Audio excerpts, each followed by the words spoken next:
Hello, welcome friends.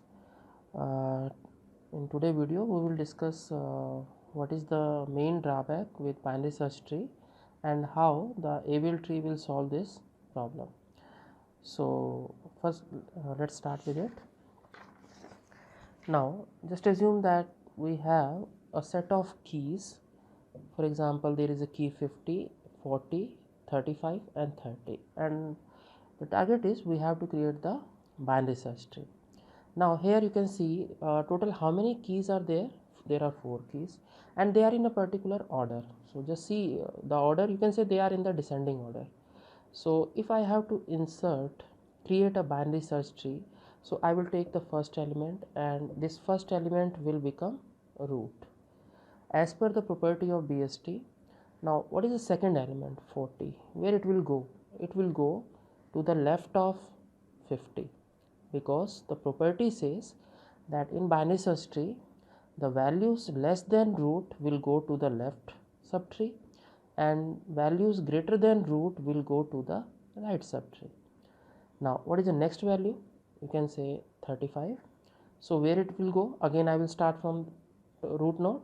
35 less than 50, go to left. 35 less than 40, go to left, and it will be added over here. This is your BST. Now the last value, you can say 30. So 30, again we will compare it with 50. Less than 50, it will go to left. Less than 40, it will go to left. Less than 35, so it will be added as a left subtree of the root.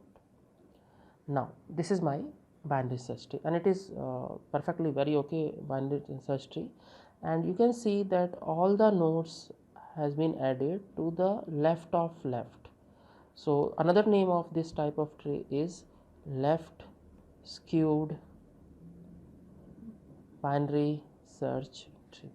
Now assume that if I have to search a value, that is, suppose I have to search 30, total how many comparison we have to do to search this value.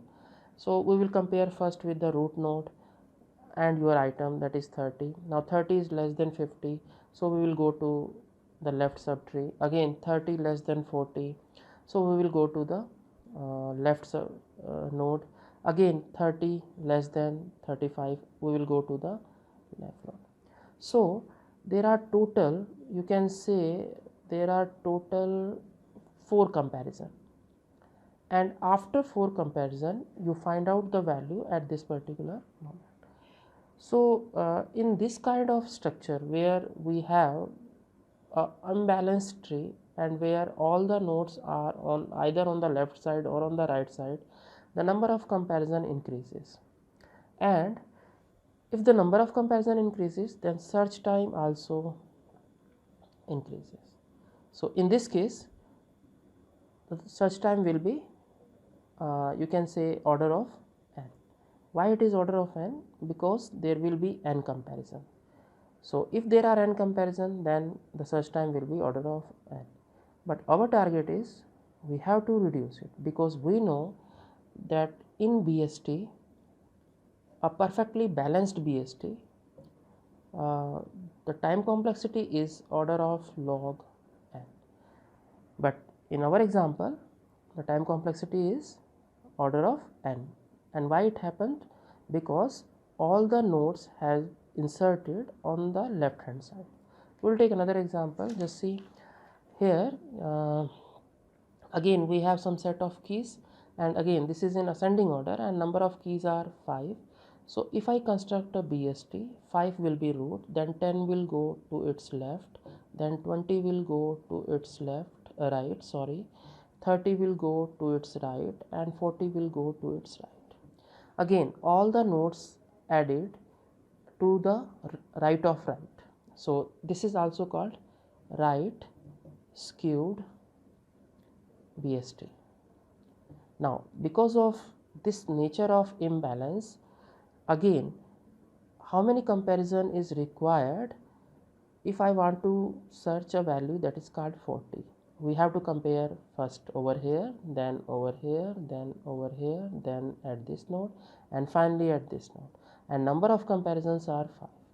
So again the search time is order of n. And what is the value of n? The value of n in this example is 5. So as in both example, you can see both are imbalanced binary search tree, and in both cases the search time is order of n, and we have to reduce this search time to order of log n. Now how to do this? That is with the help of a AVL tree. Now what AVL tree basically do, just see, if I see there is a tree here, all the nodes are on the left hand side, so I can say this is a imbalanced tree.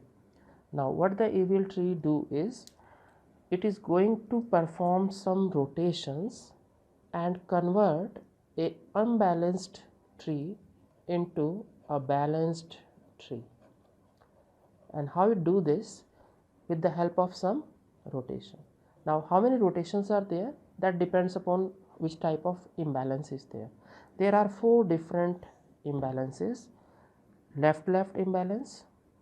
For this type of imbalance, there is a rotation that is called left-left rotation, which is a single step rotation, and what we have to do is we have to rotate clockwise. We will see in the another video how to perform this type of rotations.